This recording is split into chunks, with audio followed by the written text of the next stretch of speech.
Party అధికారంలోకి రావడానికి ప్రతి కార్యకర్త ఎలా అయితే కష్టపడ్డాడో ఇప్పుడు కూడా అదే విధంగా కష్టపడి పనిచేసి ఉభయ గోదావరి జిల్లాల పట్టభద్రుల ఎమ్మెల్సీ ఎన్నికల్లో కూటమి తరపున ఉమ్మడి అభ్యర్థిగా పోటీ చేస్తున్న తెలుగుదేశం పార్టీకి చెందిన పేరాబత్తుల రాజశేఖర్ ను కూడా గెలిపించుకొని పార్టీ గౌరవాన్ని నిలబెట్టుకుందామని టీడీపీ రాష్ట్ర అధికార ప్రతినిధి పిఠాపురం మాజీ MLA Varma, Uttarandhra MLC Chiranjeevi, TDP Kakinada జిల్లా అధ్యక్షులు జ్యోతుల నవీన్, ఎమ్మెల్సీ అభ్యర్థి పేరాబత్తుల రాజశేఖర్లు టీడీపీ నాయకులు కార్యకర్తలకు పిలుపునిచ్చారు. కాకినాడ జిల్లా పిఠాపురం నియోజకవర్గం గొల్లప్రోలు మండలం చేబ్రోల్లోని మాజీ ఎమ్మెల్యే వర్మ గెస్ట్ హౌస్ లో మాజీ ఎమ్మెల్యే వర్మ అధ్యక్షతన జరిగిన టీడీపీ పిఠాపురం నియోజకవర్గ కార్యకర్తల సమన్వయ కమిటీ సమావేశానికి వారు హాజరయ్యారు.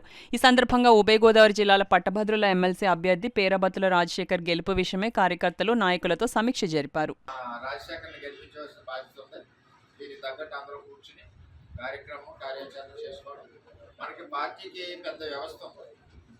తక్కువ ఓట్లు ఎక్కువ శ్రమ కూడా ఉండదు. తక్కువ ఓట్లు కొంచెం ఎక్కువ సమయం వాళ్ళకి కేటాయిస్తే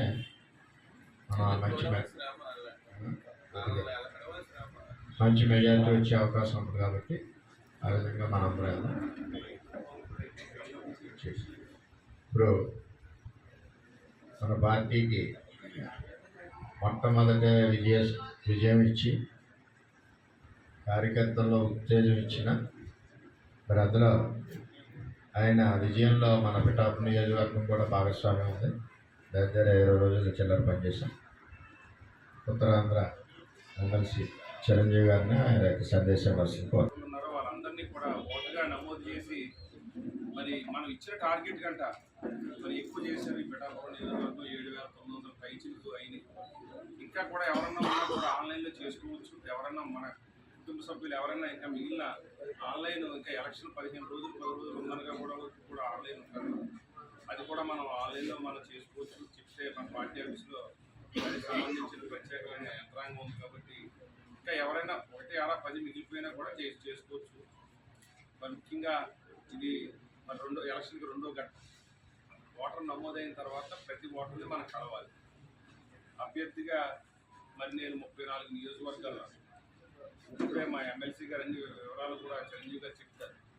నియోజకవర్గాలు మీటింగ్ పెట్టుకోవడానికి మాకు 10 రోజులు సరిపోతుంది. మిగిలిన 30 రోజులు మిగులుతాయి. కానీ నియోజకవర్గాలు 34 ఉన్నాయి. అలాగే ప్రతి నియోజకవర్గం ఒక రోజు నుంచి నాకు అవకాశం ఉండదు. కాబట్టి సో పేరాబత్తుల రాజశేఖర్ పేరుంది, ఫోటో ఉంది.